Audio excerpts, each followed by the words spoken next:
For the elevated pigeon stretch, we can use a flat bench, or we can use something like, if you don't have a flat bench at home, you can use something like a bed. But the idea is to be able to elevate that front leg, to be able to leverage that stretch and get an even deeper stretch on the back side of the glute. So I'll show you two options for this. For the first one, if we're able to, we're just gonna lay that leg along the bench, and we wanna make sure that we maintain a 90-degree angle on that front knee. And then we also want to make sure that we sit into it so that our hip isn't higher than the knee.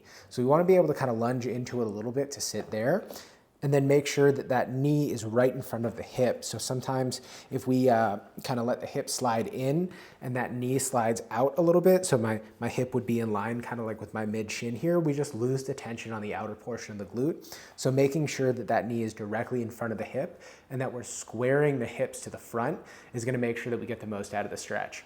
So once the knee is right in front of the hip, our hips are squared to the front, we're able to sit into it. We have that nice 90-degree angle here.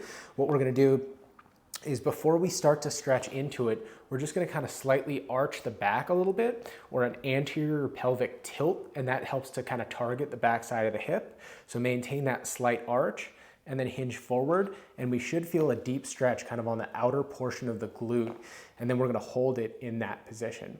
If it's difficult to be able to get your leg flat, we're going to use a yoga block or something similar, something kind of like soft, just to be able to elevate the knee. And that's going to decrease the angle slightly and allow us to just kind of start getting into that position. So everything stays the same, 90-degree angle here, knee right in front of the hip. I'm going to square the hips, slight arch, and then fall a little bit over that, making sure I'm not rounding my back, and just sitting into that, making sure that I'm still feeling that deep stretch right on the back side of the glute. So that is the elevated pigeon stretch.